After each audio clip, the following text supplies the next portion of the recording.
looking at from past 2 years, I'm looking at how is it that the communication that we do, the stakeholder engagement that we do in these four stages determines the project outcome. So I want to talk about those four stages today. So let me touch upon the formation part of it. What exactly happens in formation? Anybody? When a team is getting formed, in simple terms. There are a lot of It's a kind of misunderstanding. introduction phase. Building of a team. Yeah. Building of a team, introduction phase, Introduction. self-introduction, get to know people better, know their strengths, right? All that happens in this particular stage. Now, I want to talk about a little differently from my lens that I have seen in one of the projects that I handled. 2013, we were doing a project which was approved for about 6 million. And out of these 6 million, almost about 4.8 million went to the IT part of it. And this was a recording studio that we were trying to build. We went to a lot of recording studio in the country, CNBC, NDTV, and many recording studios, and saw what was making them be apart. Our specifications was nowhere matching what they had. I would put it other way. What existed in India was completely little lower graded than what specifications we had to build a broadcasting center. And it so happened that worldwide, when we bid that, we found only one person sticking to all the specifications that we had. This process took about 4 months for us. And it came to a stage where we were finalized the vendor. The vendor who wanted to do entire broadcasting center and provide us a facility for $4.8 million was from US. Now, multinational Fortune 500, 50, and 100 companies always have their own legal team who abide by compliances and laws of the country.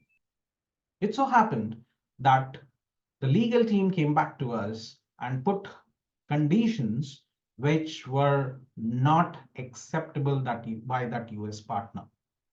The negotiations, beyond the commercial and technical negotiations, other contract condition negotiations took another 2 months.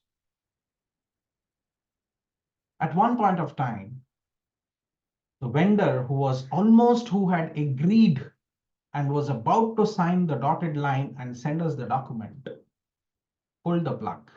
One morning when we got up and saw our mails, we saw a regret from the vendor.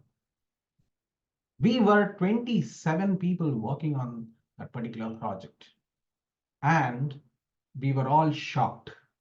6 months of our time of design, procurement, and specification management was all gone for a toss. That one mail put the clock back by 6 months for us. And we also were mindful that there was no other vendor across the country, because we had done a global bidding, who could match what we wanted. Imagine the state of people, of those 27 people, when they walked into the office that day. Everybody had seen the mail. 2013, everybody had mail access in their phones. There was pin drop silence in the entire hall where we used to sit. It was an open office. Nobody talking to anybody till 11:30, 12 o'clock, till we went for a coffee break. We went to our cafeteria, had our coffees, talked small little talks, and nobody was talking about the project. Whereas when we used to meet at 9 o'clock, few of us, and the day started, we were always upbeat about that particular project. But that day, even till 11:30, Nobody was talking, let alone small talk. Still, we had a small coffee break. I knew my team was very devastated. 6 months of effort had gone down the drain. If you were the project management head, if you were heading a PMO like that, what you would have done as a next step? I ask you this. Anyone?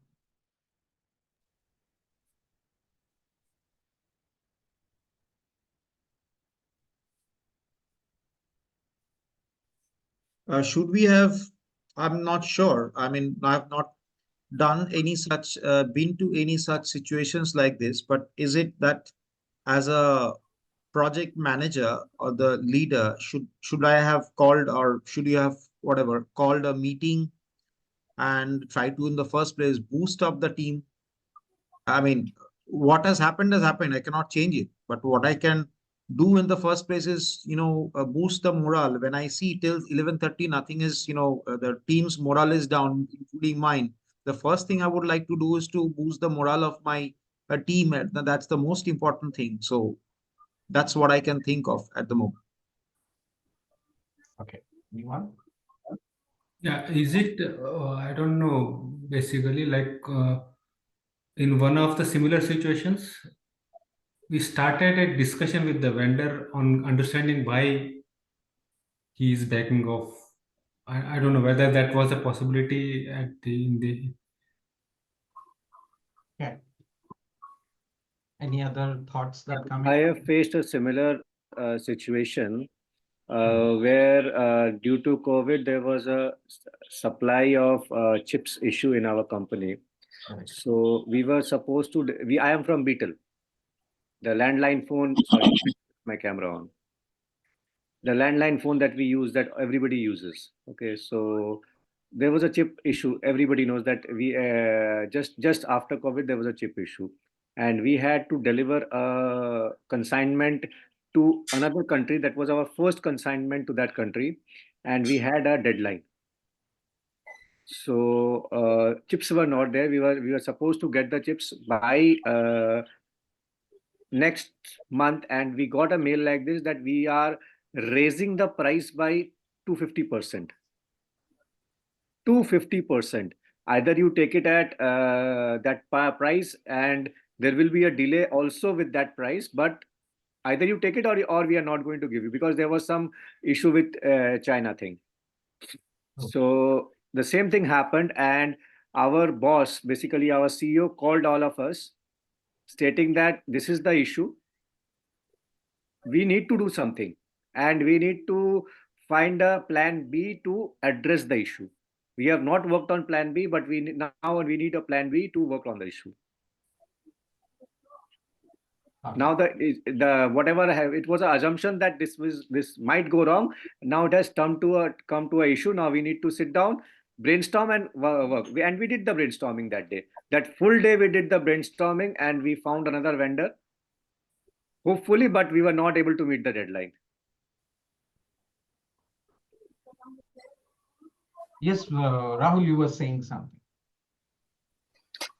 Yeah, I was also saying what Deepak was saying. Like, we'll try to know from the vendor what was the reason why they have backed out, and we can renegotiate. And by brainstorming, our team will, if after renegotiating, if something comes up, then we can think on that line. Okay. Another just one point is like we used to have only two vendors across the world for a particular plant, only two vendors, and we used to take them parallelly along the discuss so that if one comes out, then we have other in hand.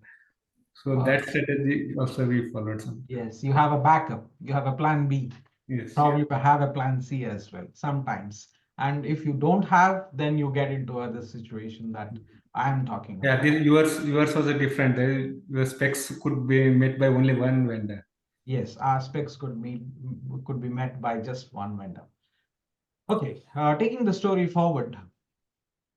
I had also not spoken to the client. The client was copied. And when I realized the gravity of the situation, I took an appointment with the client and met him in next half an hour. And he said, I don't know what happens. We have to meet the deadline. I came back not knowing how to break this news, which is a double dhamaka for my team, that the deadlines will not move. You have to spend 6 million in the given time.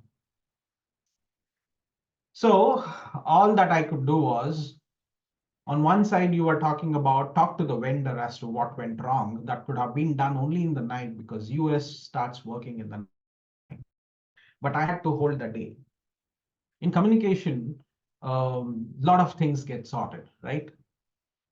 I huddled all my 27 people into a large training room, and we said, guys, there's no point in beating around the bush, rather being silent.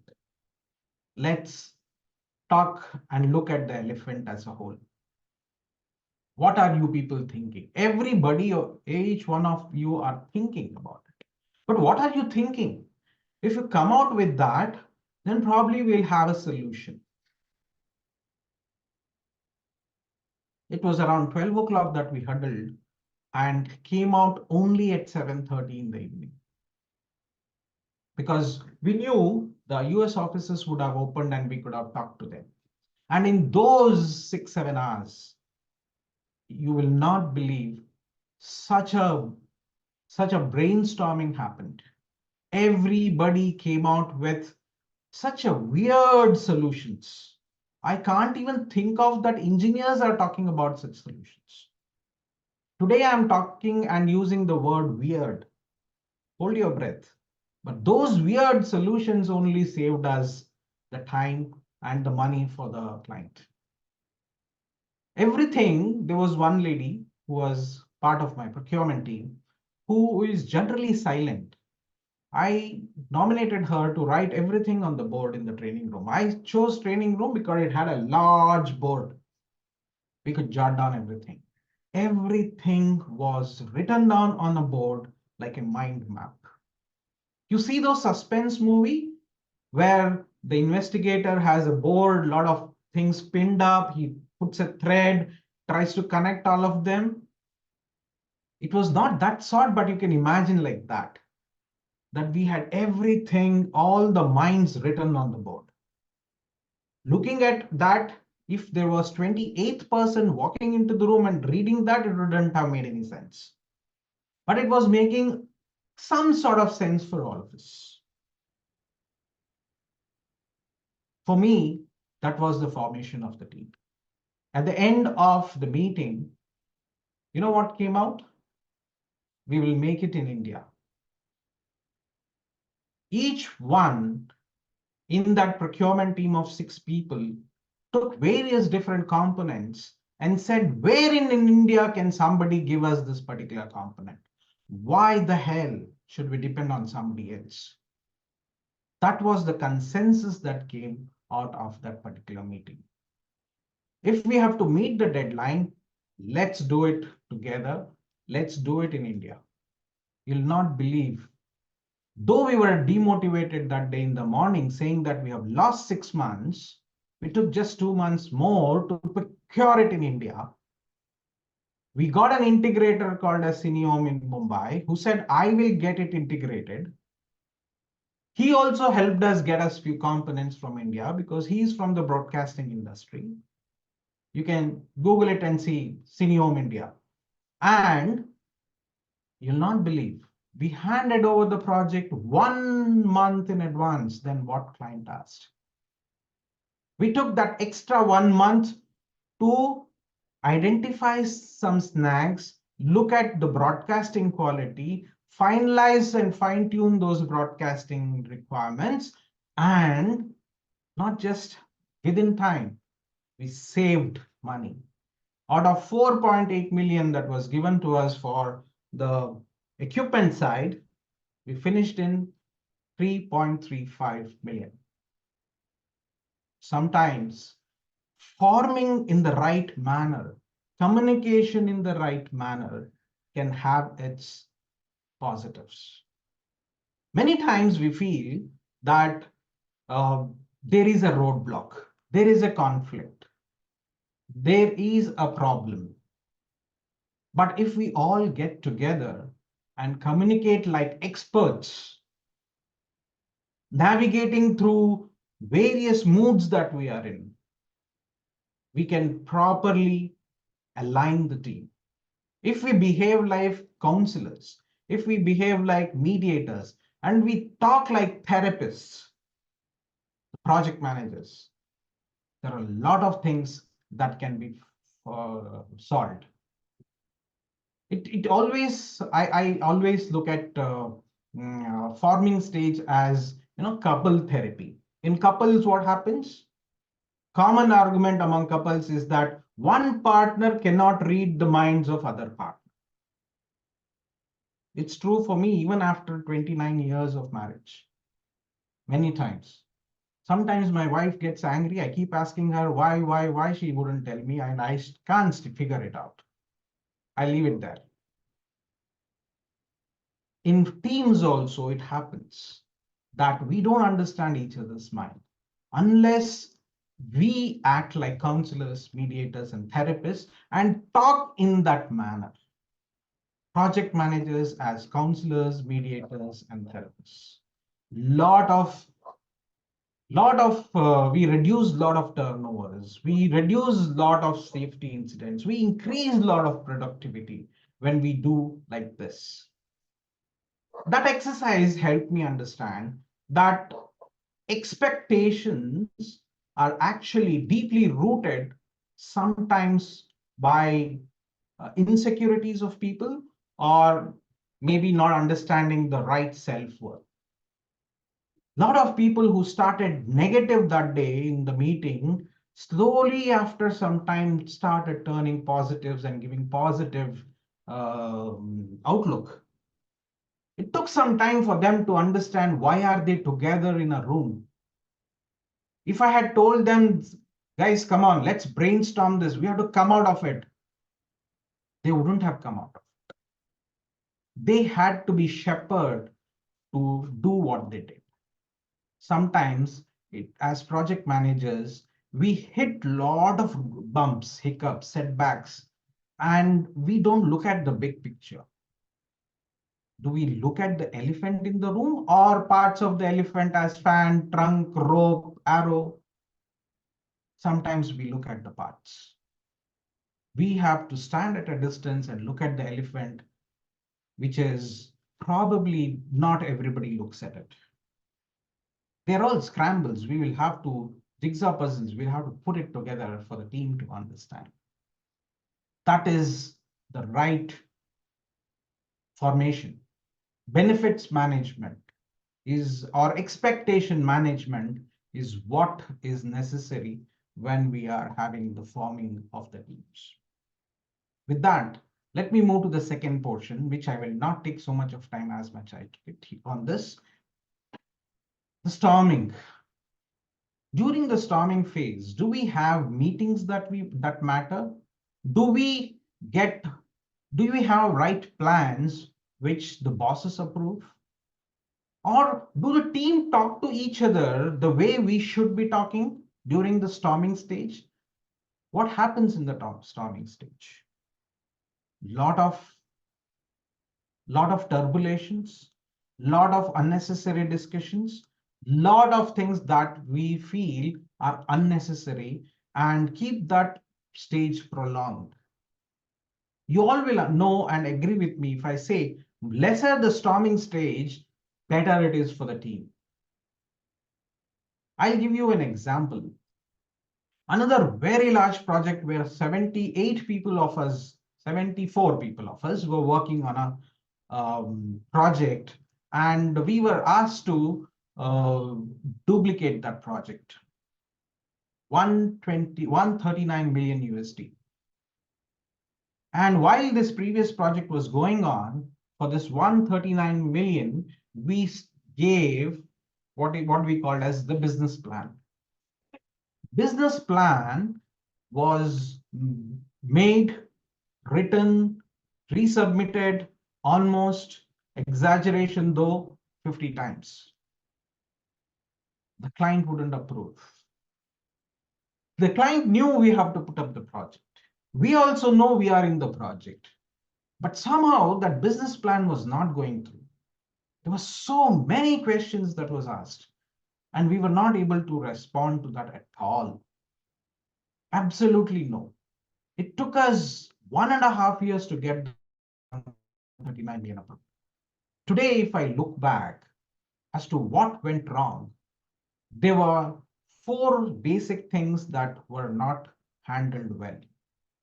We people who are technically sound, we try to give a business plan which should be like all I's are dotted, all T's are crossed.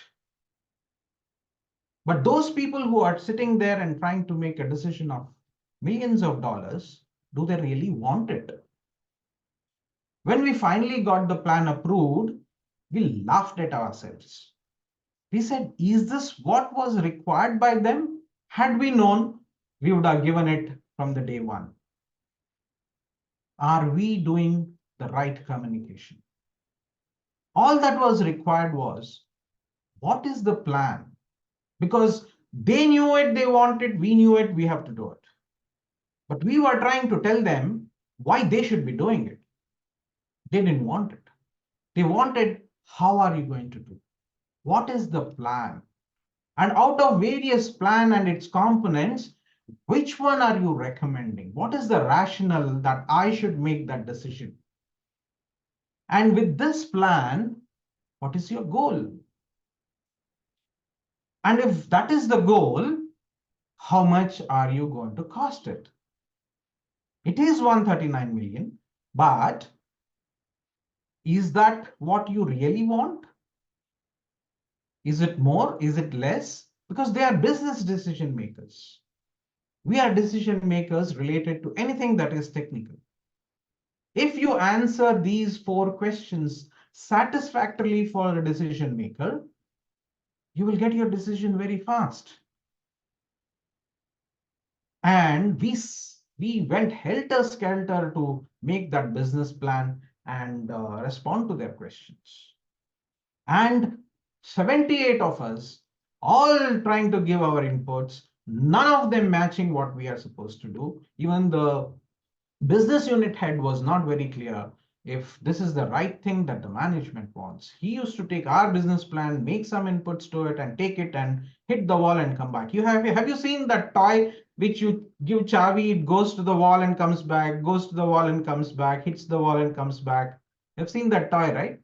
We were like those kids who are going to the management and coming back, to the management and coming back. We were hitting a wall. Nobody gave us the right key of communication. Neither they did, nor we knew it.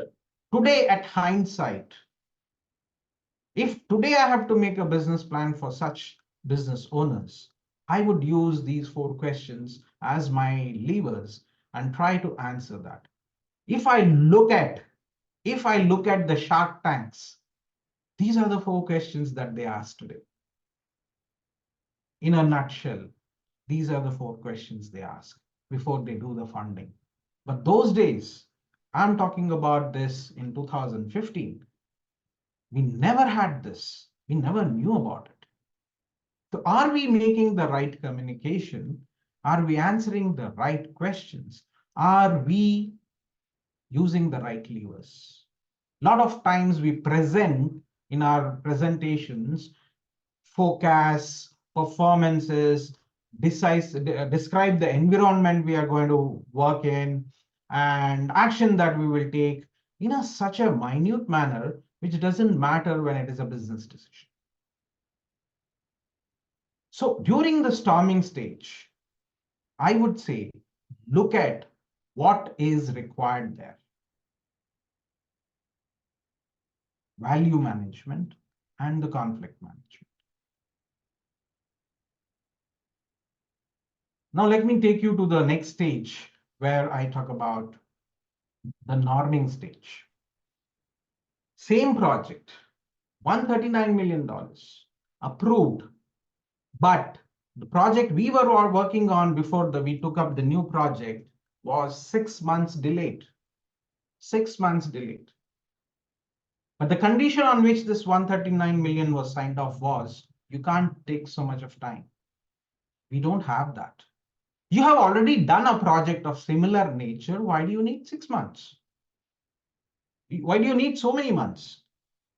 We will cut down the duration of the project by 6 months, is what we were told. Clueless. How do we do it? How do we do it? Now, a complex project like the way we were handling before this project was approved, actually, when we drove down and drilled down and rat holed, we realized that there were 9 disciplines in 6 different functional areas, which was actually headed by 6 SMEs. You'll not believe there were 1,96,550 plus components, which were all designed and drawn on 8,900 plus drawings. We had actually created 1,300 plus prototypes before each component was approved. The design and development actually was divided into many cross-functional teams, which were design teams only. And there were 4 people who were responsible for integrating every requirement, looking at that there are no conflict within the departments. That was the high performance project for us. And on the vendor management side, we had 36 work packages. It means there were 36 different vendors supplying or servicing us. The more deeper we went for a month, we realized that we lost that 6.5 months because 6 months because we had made, can you believe, 18,500 plus errors on which we had reworked. And this came from a line worker saying that, can we reduce the reworks? Simple one phrase. Even so many designers and engineers couldn't figure that out. It came from a line worker. What a great communication that was. We started rat holing and we got the statistics. 18,500 plus reworks, mistakes. And those mistakes were in the interfaces. Are we missing the interfaces among the teams, among the disciplines, among the area of work? Catch them early. Are there mismatches on understanding? Are there complications because of what we are understanding and what is needed? And when we presented this to the client said, if you do it in the time I have told you using the method that you are saying, 2% of bonus. We had not talked about this to the client. 73 people when we started the project. We finished even this project 2 months ahead of advanced. And each of the stakeholder, that is 73 people, each of us took 40K USD as bonus. Not a small amount. So what I'm trying to tell here is there are boundaries that we set in ourselves. There are organizational boundaries which defines the project. And there are some system boundaries which are defined by the past. Can we reset these boundaries? Can we identify new communication support tools where the team can work on better communication and come out with some breathtaking situations like this, where the projects gets benefited, the clients get benefited, and that 40K of benefit I'm talking about, the members of the team can benefit. So instead of looking at this HR problem or HR situation or phase as normalizing, can we relook at this and see in normalization, what are the different possibilities in communication which can give us better results? Now, lastly, coming to performance. I want to take a breath here and ask you, when the project is in performance, when the team is in performance stage, what kind of reports do you generate and what do you communicate?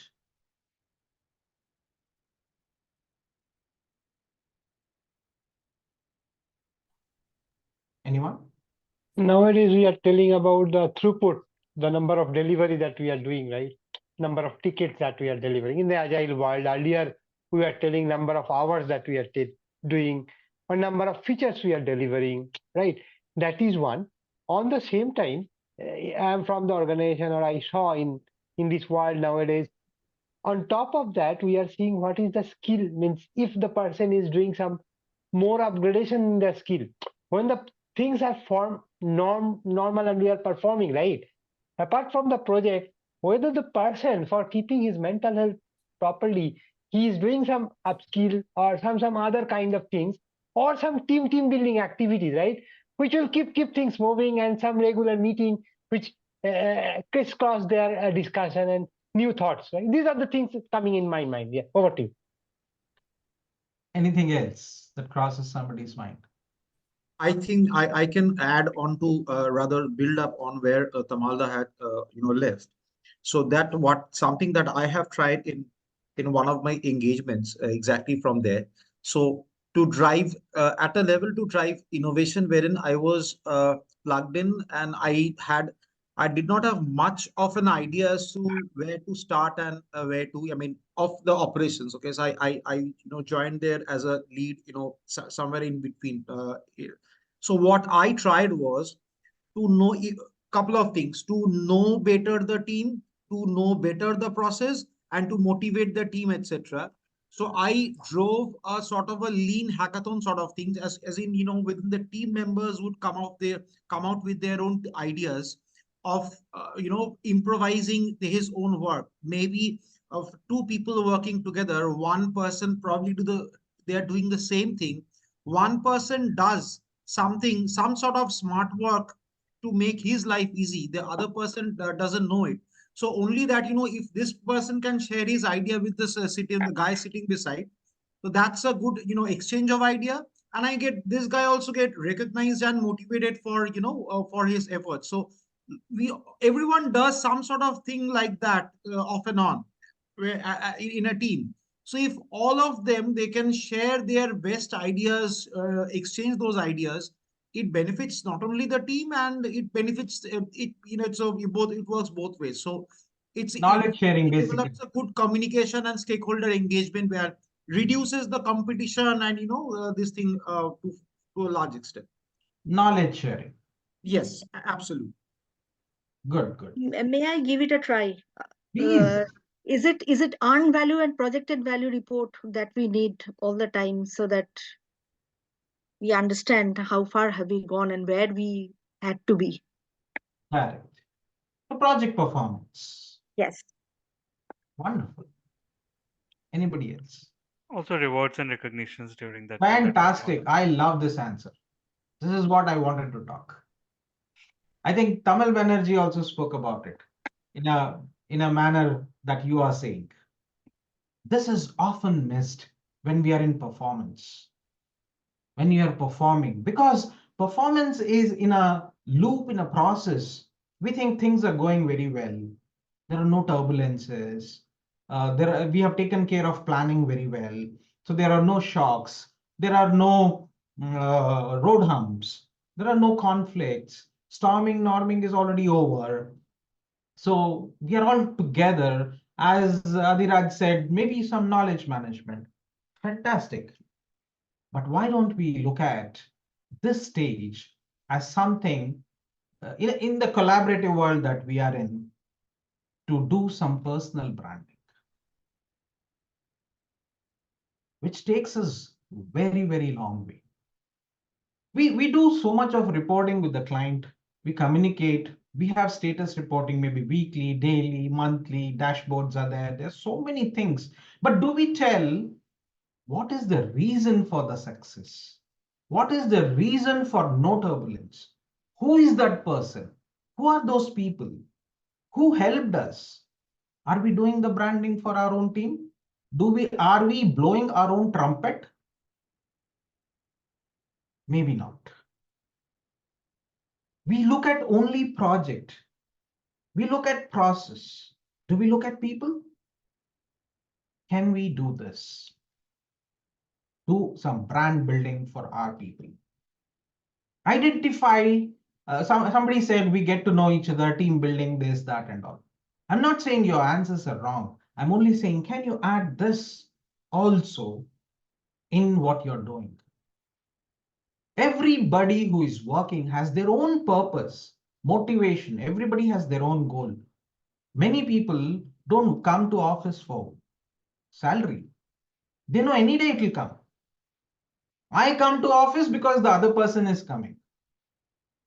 Don't get me wrong, but it happens, right? I'm going because he is going. Everybody's motivation is different, purpose is different. Look at the extent of investment by each of your team members. Why are they making that investment of time, energy, and money?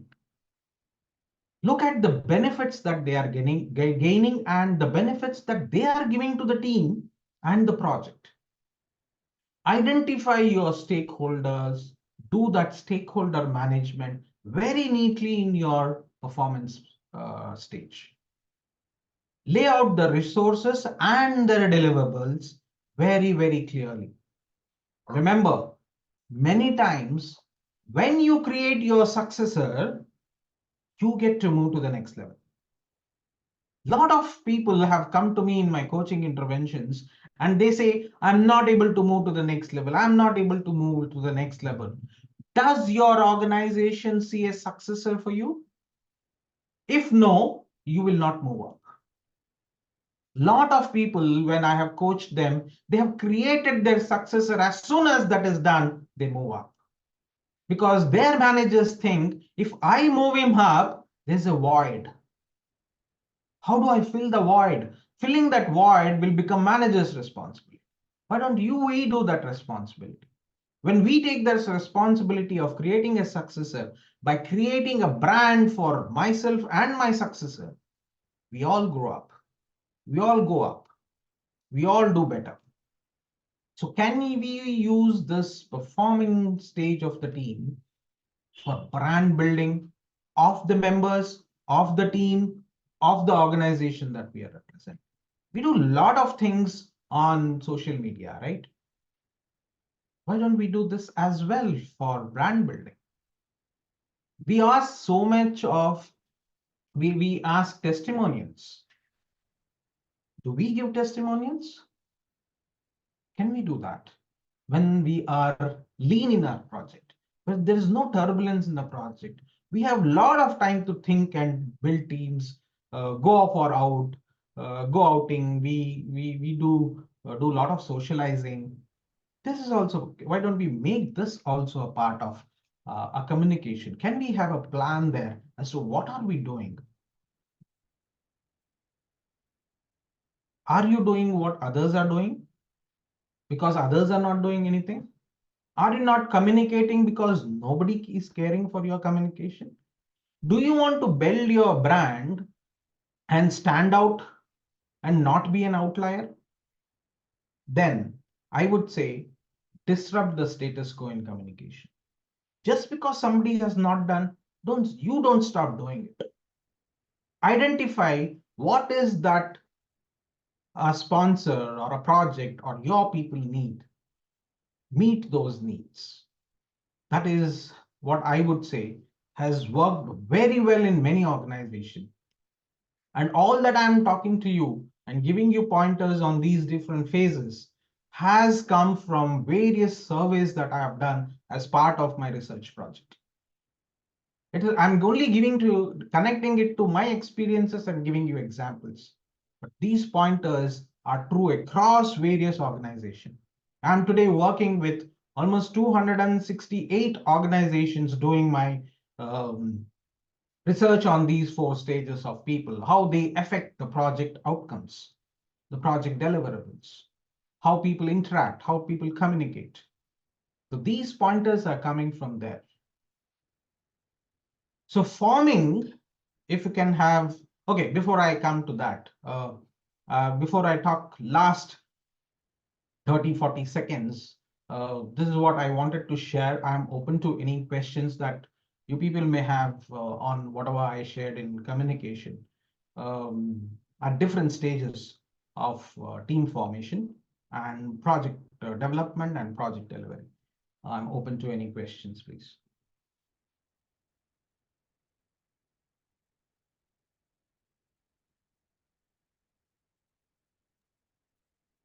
So things like we tell, like, right, that you told. So resilience also come.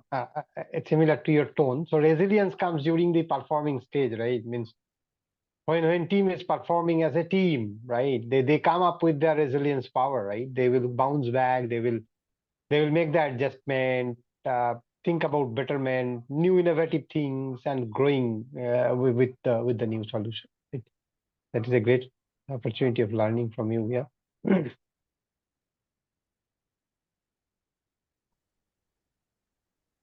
When when we are talking about and whatever stage you may be, forming, norming, performing, so you have to work with your stakeholders, right?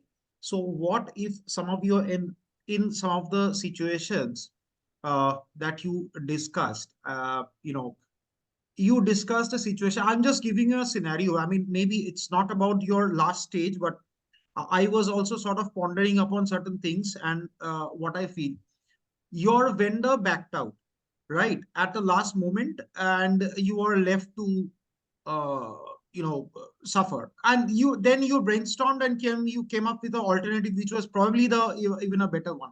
So let me just give a different scenario, if you can just help me unfold it. So what if it would have happened that vendor has started delivering at a, maybe your cost is $100 or whatever the cost. So vendor, after maybe delivering $20-30 of the project, vendor, some sort of situation arises where maybe there needs to be a change in the plan, or some sort of things happens, due to which midway the vendor increases their quotation, their rate, okay, substantially. Maybe the vendor is trying to take a better of the situation, or trying to, maybe this, you won the vendor through a competitive bidding or something, but something happens that you are stuck. I mean, in your case you still had a time because the vendor backed out, prepared a plan B. But when you're already contracted the vendor, let's say in your situation, if you would have been halfway through and then something would have had happened, and vendor would have backtracked or increased their fares that 140 times, that Pallav was stating. So if that sort of a situation happens, I mean, something very weird. I mean, those are also there. So how can that be? I mean, any sort of thoughts on that? Okay, what you're talking is a situation which normally happens in many projects. And what he was talking from the Beatles' perspective, chips not arrived, chips rates going up, is something which is related to a different scenario. There are two different scenarios. In contract management, we call it as force majeure. Force majeure is something which is not in the control of both the parties who have contracted, right? COVID was neither the buyers or neither the sellers issue. It was a global issue coming under act of God, right? So that situation is completely different. But talking to what you are talking about, if after contracted the prices, the vendor changes his prices, vendor stops delivering, they are all part of the risk mitigation plan. Risk identification, risk quantification, and risk mitigation strategies. So once the contract is signed, there are a lot of clauses which safeguards the buyer and the supplier. So as experienced project managers, we know the knowns based on our experiences, isn't it? So we all bind the contractor or the supplier or the vendor or the service provider on all these parameters. We don't leave anything to chance, or we don't have any loose ends. That's why I gave that example that the client's legal team came up with certain provisions which are actually governed by the law of the land. That is what he said, I will not abide by it. As per Indian contracts law, there is something called as performance bank guarantee. Many of you must have heard about it, right? And as per US laws, there is no such thing. I'm now opening it and telling you. He said, I will not give you a performance bank guarantee. But we, as per Indian contract law, had to take that performance bank guarantee. And he said no. That is when he pulled the plug and said, I'm not going to supply because this is a condition that I don't want to adhere to. And the performance bank guarantee was to a tune of 10% of the overall contract, which was a big value. Second thing was, as a company, he had to perform and install the works here in India. He had to be registered in India as a vendor under the government provisions and pay taxes in the country. He said that will take long time. I have to get my GST, I have to do this, I have to do that. Because of these two things, he pulled out. Right? So I hope I answered your question. Right? If even in another case, you will have to come back to the negotiation table if you think that you have not provided any such provisions in the contract and start negotiating it again.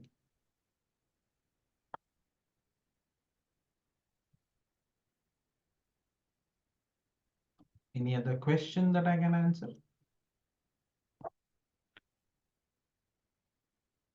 Just wanted to check probably for the storming scenario where we have team members who are at different ages and different experiences. How do we manage that as a project manager? What is the best way of managing that? Okay. Different age groups, different ethnicity, and different experiences. I use age group and experiences differently with purpose, right? To be open with you, not everybody who has put in a lot of years of experience may be as experienced as anybody else in that age group elsewhere, right?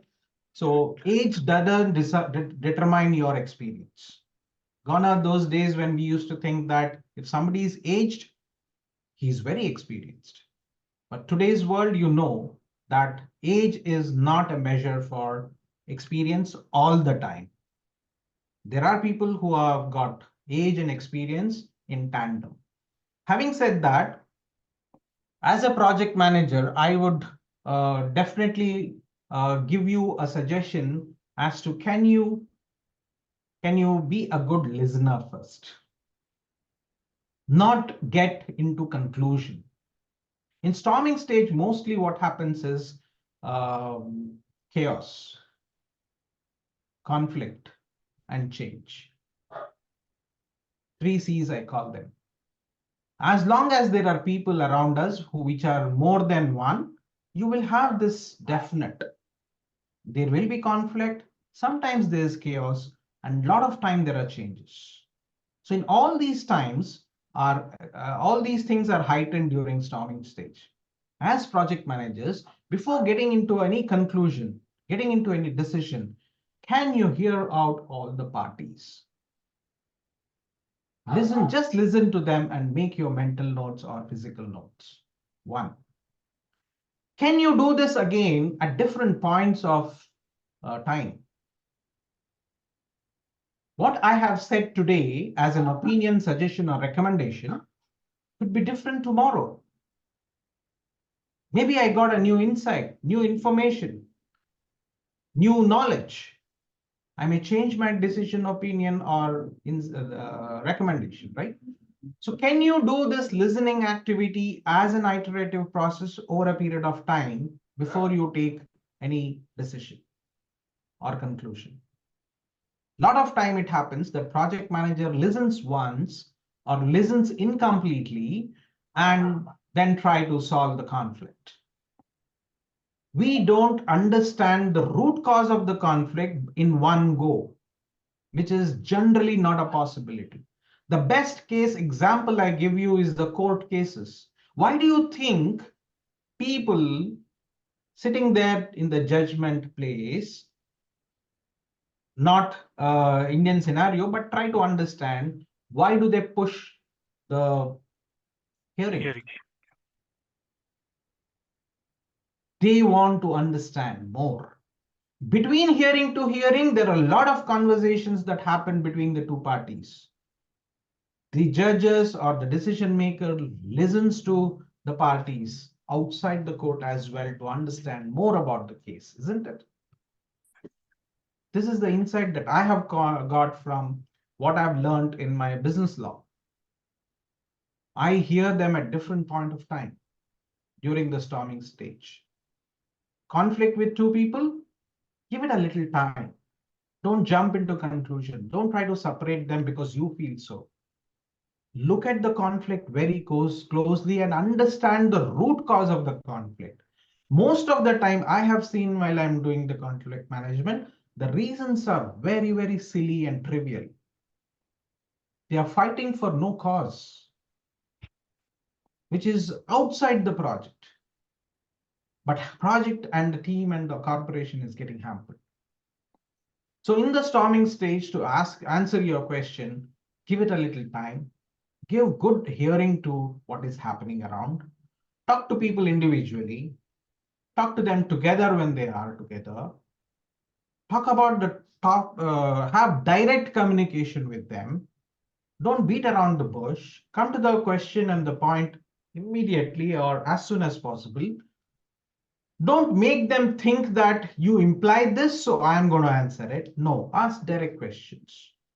Direct communication as a project manager in the cases of conflict and during storming stage always reduces the storming stage. आज नहीं कल देखेंगे, आज एक दिन छोड़ देता हूं. No. Do it then and there. If you I want have to one. get them to think, then tell them. If you don't have an answer, I leave this to you. Let's gather tomorrow and think about and talk about this again. Can we? Leave them to think a little more. Deliberately, but take the problem head on. Yeah, I heard a voice, some question.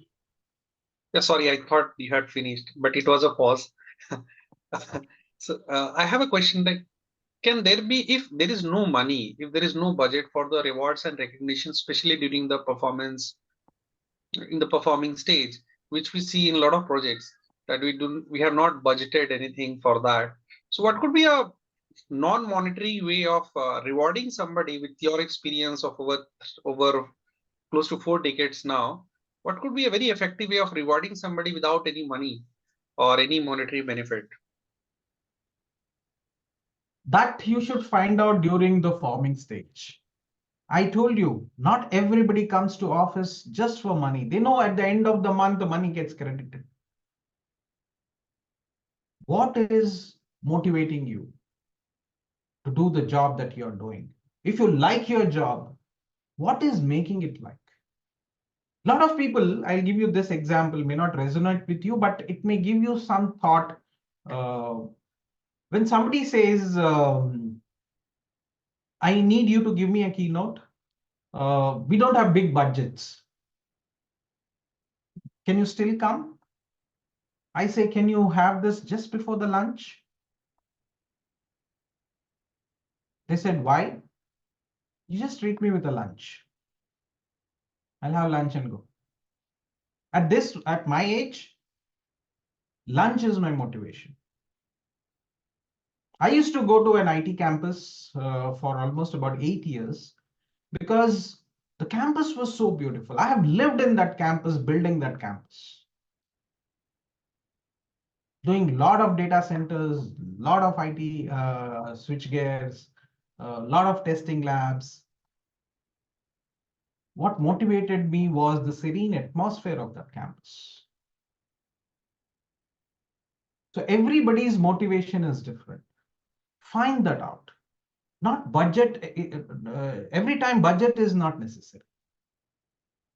There are a few other things also people will relish and cherish having it.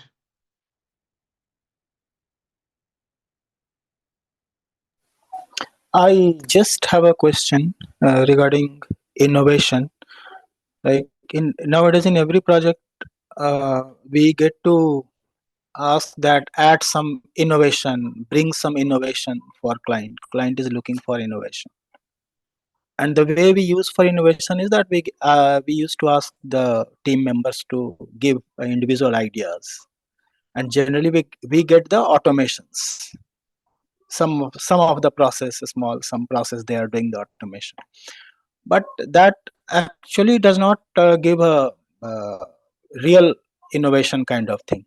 So I mean, did you have some kind of innovation brainstorming in your team, or got some innovation in the project? And how do we tackle this? Because this is a constant thing in every project. They are asking to add some innovation, new innovation.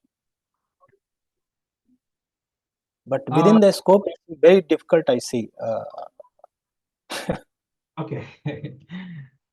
See, from the various interactions and work that I have had with a lot of professors in UK and US, this is my understanding. Okay, before I give my understanding, what is innovation to you? How does it happen?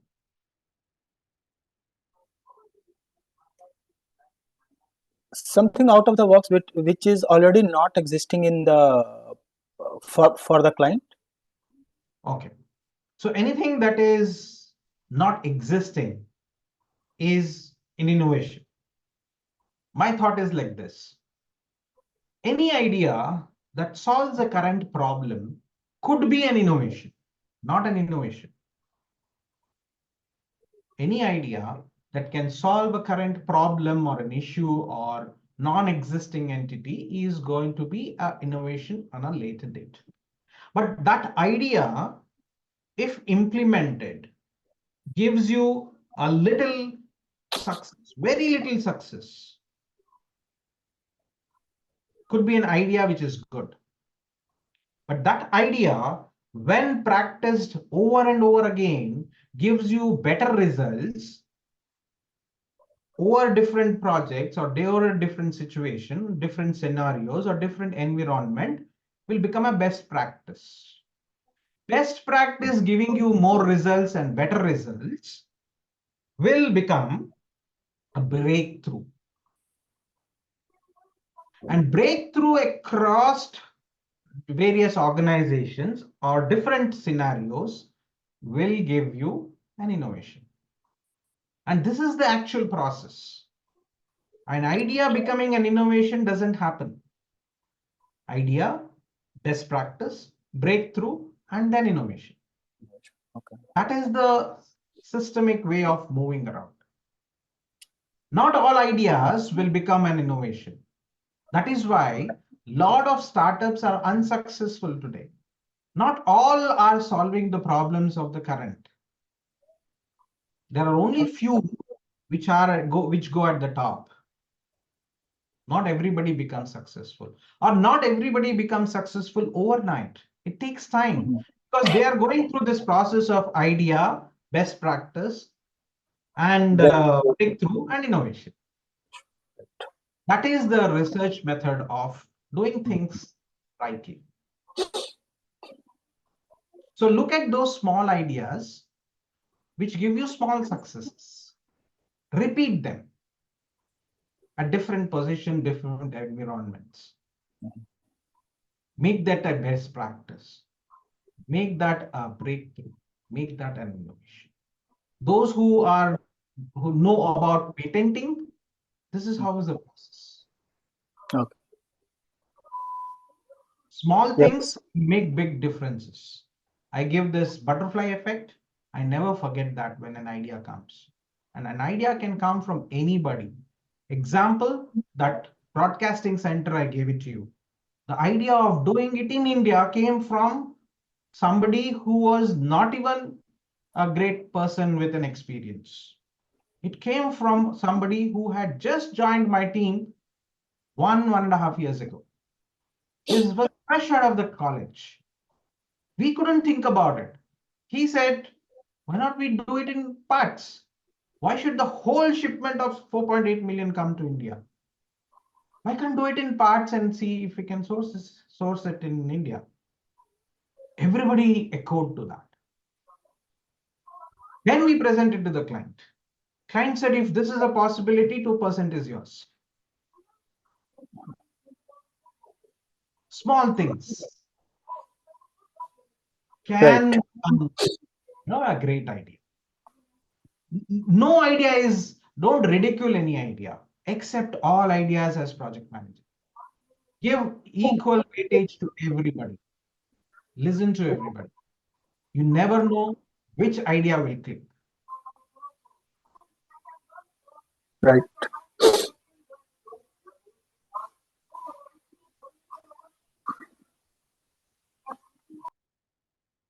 Biggest thing in communication is listen. Just listen.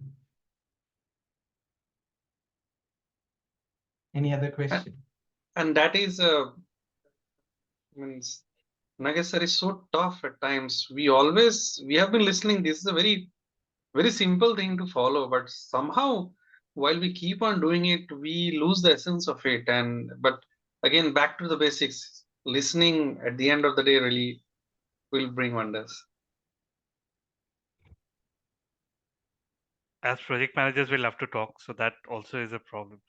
That sometimes we stop listening, and yeah, so we need to just stop sometimes and listen. As we always say, We project are manager eager work to is, respond. We are yeah, eager to respond. yes, we No, don't, wait to reply. right. We should always wait to reply, and we should hear to, not to respond. We should hear to understand. Understand. Yeah. I agree. And project managers only work is, matlab, if you say in today's work, its only work is to get the communication right. If you do your communication right, 70% of your stakeholder management is done, 30% of your risk are covered, and the rest project is going fine. As project managers, our language should be that you are there. Yes. Assurance makes a Yes. lot of difference to people. Go and do it. I'm there if something goes wrong. No, with that, he goes out with an enthusiasm and does the work and comes and says, I didn't require you, I did it myself. You cover his back in your communication.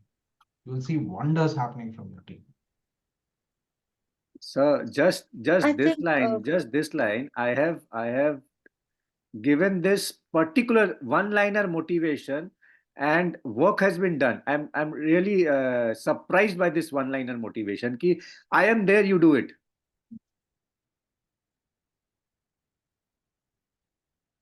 I think I was just raising a question here. Yeah. See, is it only communication, or we need to have some kind of apprehension skill, where as a project manager, where we can understand, given the dynamicity of the market and the competition, that retention of the key skill, especially during performing stage, is very important. So how do we do it? Sometimes it becomes a big challenge. Can you elaborate that a little more? We need a niche skill while in a development project, or we have a kind of PD2 kind of a developer in Salesforce, which is a very rare skill in the market. So and holding on to that skill, because that skill is in high demand. I'm not talking about that particular resource who has the skill. So how do we ensure that I get into his or her confidence, so that he is there till the last the group is adjourned? So somebody who is a SME of rarity. Yes, absolutely. And you fear losing him or her. Yes. And you getting into a situation that project may get derailed. Yes. Correct? Yes, absolutely. So have that person at your arm length. Always. Okay. Always that helps. What I mean by is, if people are at your arm's length, what all happens? Can you imagine? Kind of confidence building that I know his or her next steps. So I can at least. You can read the face. You Yes. can pat the back. You can know every move that happens. You build that confidence that I'm there for you, you are there for me. That you have to make that person very close to you. You go to the closeness to that person. Okay. That you become that confident and a buddy that anything, even the breathing can be heard at the arm's length, isn't it? It's not very easy thing to do, but I understand. Exactly. We have to practice. Exactly. It is not an easy thing to do, but project managers will have to do. I had a man Friday. He was you'll not believe those days he was just a diploma holder, didn't even know how to talk English. But I never put him in front of the client. But because he was my man Friday, I always was with him. He was 6, 7 levels below me, but I made sure that I have lunch when he is having it. Okay. I always used to say, Munyappa, can we go for lunch? He used to say, sir, 10 minutes. I used to wait for 10 minutes and have lunch with him. When I leave, I ask him, Munyappa, how are you going? Can I drop you somewhere?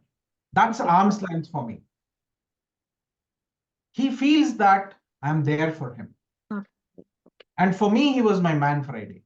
He never used to tell me how he solved the problem, but I tell him he will solve the problem. I had that confidence. For me, in my project, he was, jack of all trades. Munyappa, how did you do this? How was the problem solved? He used to say, sir, leave it. The problem is solved now. Why do you want to know how it is done? That's the language and tone he used to talk. And I had that confidence in him. If nobody else is doing, he will do it for me. So that's a rare skill I had in my team. And he was there with me for almost 11 and a half, 12 years before he left the organization. I had kept him at the arm's length. I had to go a little out of the way to see that he is happy. I hope you're getting what I'm trying to say. Wonderful, wonderful explanation. Thank you so much.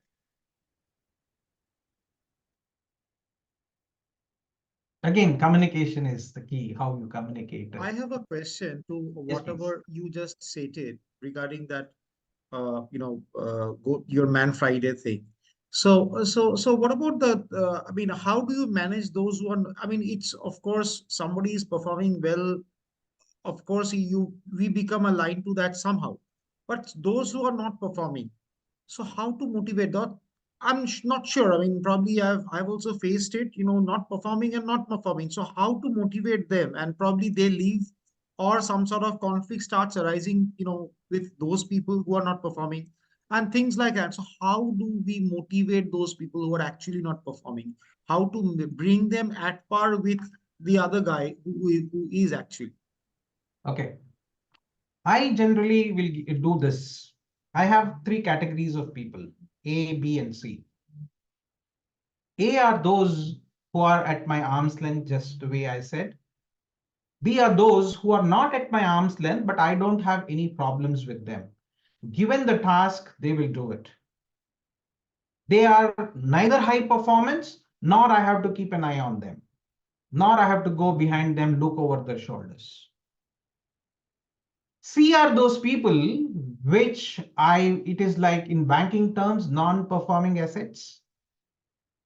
Whatever I do, they will not come up.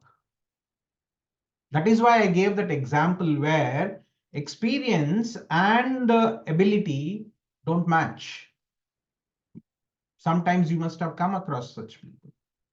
I had a project manager who was almost about 45 years in the industry, had not retired, and he called himself a project manager. But if I give him any task, I was not getting an outcome. So age and ability were not in tandem. So in non-performing assets, you cannot, will you invest in a non-performing asset if it was your money? No.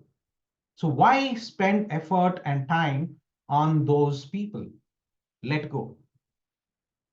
I had a lady who was in my procurement team who was very good at her job, but was very loudmouthed. In the sense, being in procurement, you know what skills should be there. And being a loudmouth was not something a procurement person should have. I was scared of her integrity. What if she lets out information because she is so loudmouth, talkative? And it has happened once or twice. I came to know that few things that were confidential had gone out. It was compromised. For me, that was a non-performing asset. I let her go. There was a skill that I said that I can live without and get somebody else rather than this skill, which is a threat to my team and my performance, team's performance. I let her go. I said, you are better off in another team, not in my team. So sometimes you will have to make that tough decision. You can't be soft every time. You will have to let go things. Don't invest in non-performing assets. Got it. You're taking a big risk, whether it is market, securities, or physical assets or people.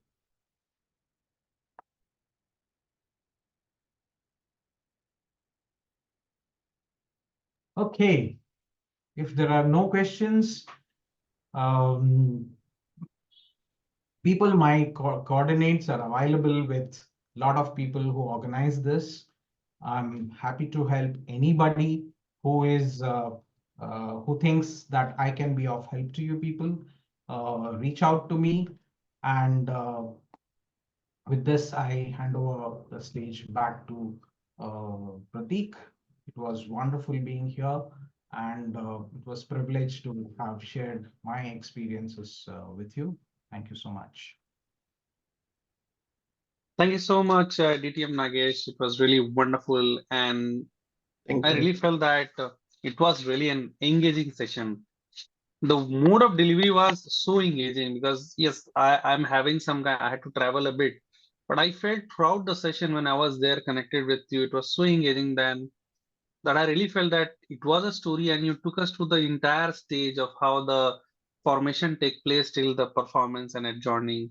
So that was a great learning experience. And then having a vast experience and you shared your experience, which is again a great, it's a learning amplification for people like me.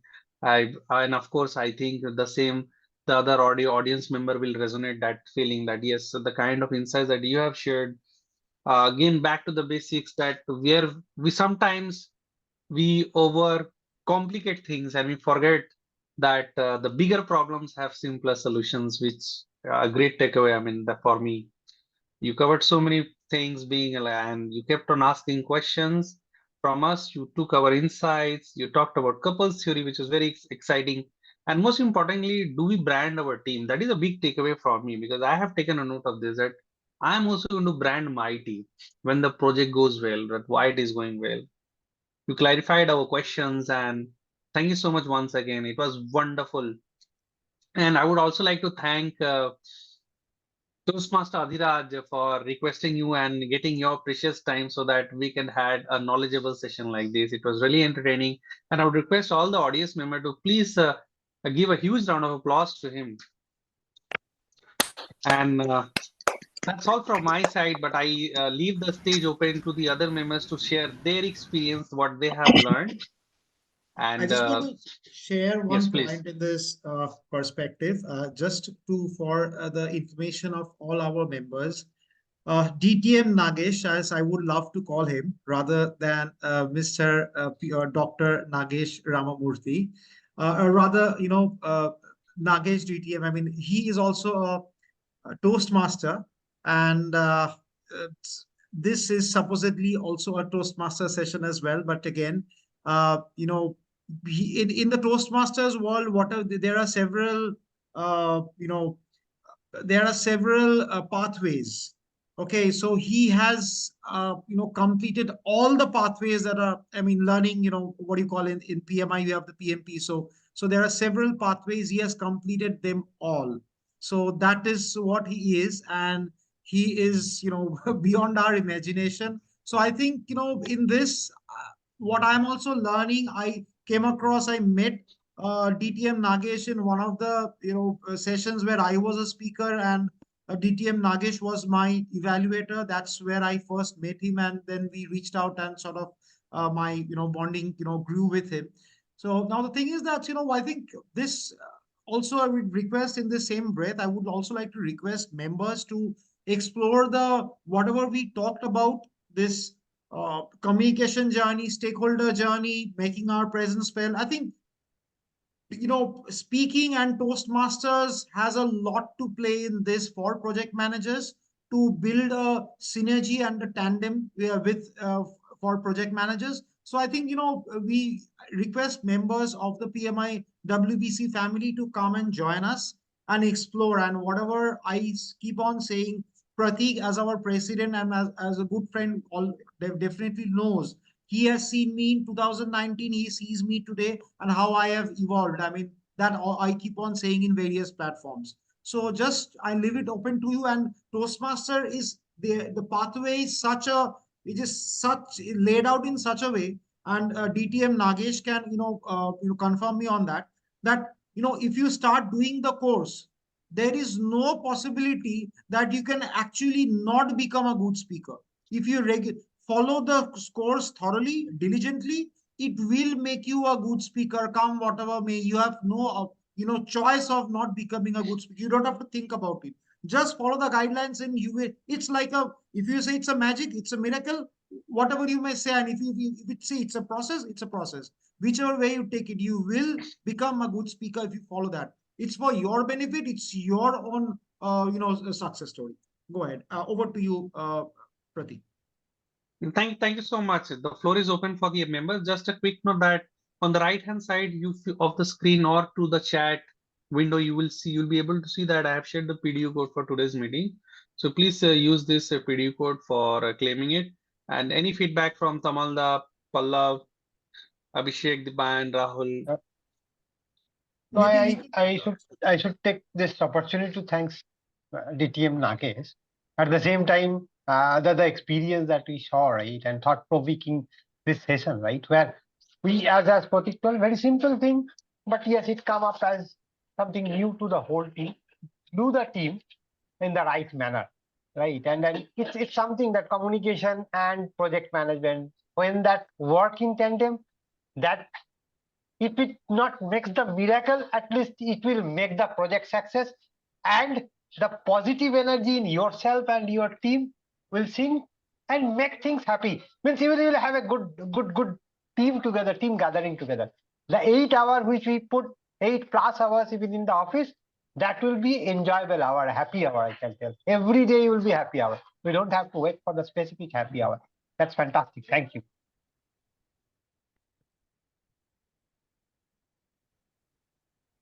Can we have people on camera? We can take a good. Yeah, I clear was just picture. coming to that, DTM Nageshji. We have already taken the photographs, and Okay. I have got your links. So I will be sharing the photograph on your link, and I will be tagging you on LinkedIn with the photographs. Thank you. Thank you. Okay, if you Thank you. can It was ask, a wonderful session. It was a wonderful session. Thank you very much, sir. if you Great can ask experience. everybody to just switch on their camera, and we can have few more people on the Yes, photographs, let's then, have everyone and on then we just camera have the once names again. right now. Yeah, so that Yeah. that would be in fact better. Last, right? It's a great session. I think people are.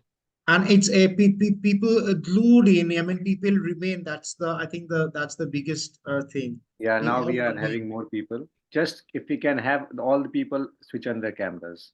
Please, all of us, please switch on the cameras. Pratik, are you taking the snap?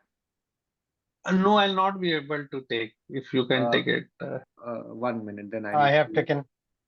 1 minute. Just a moment. Oh yeah, I'll be able to, I'm in a laptop. Sorry, I forgot. There are nowadays so many security in the laptops that No, I am on a mobile, so the pic won't come good. Ah, Yeah, I I have take it. I taken. take it. I've I taken also- one. Okay, okay. I have fine. taken one. Yeah.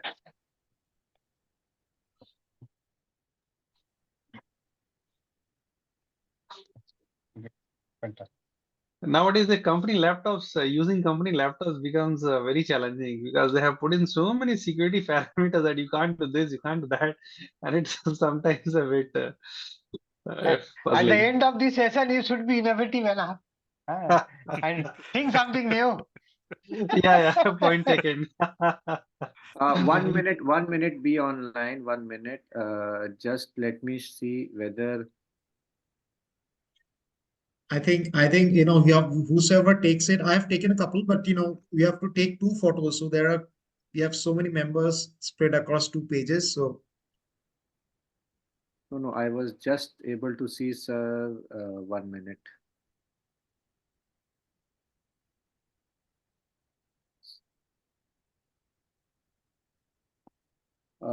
DTM sir, can you just share your LinkedIn ID on the chat? Yeah, I'll do that.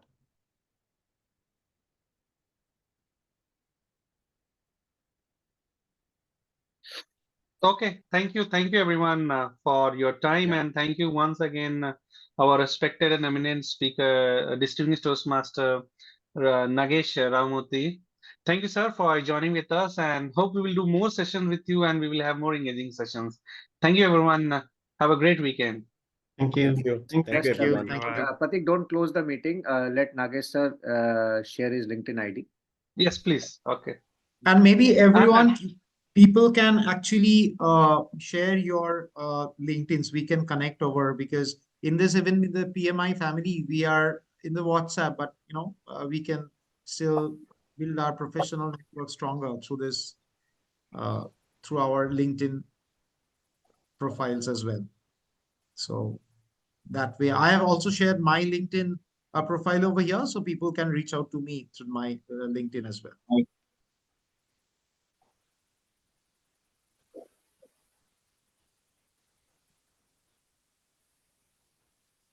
now, since the session is over, just a casual networking session. Nagesh sir, when you were part of the Bangalore chapter leadership team, you are muted. The usual problem in virtual world. I started volunteering in 2006, and I was hesitant to be part of the board till 2018. And I was the nomination committee chair for almost Okay. that was Wow. in 14, 15, and 16. Then I became a board member. I was in the board till 21 and January 21. Then January 20.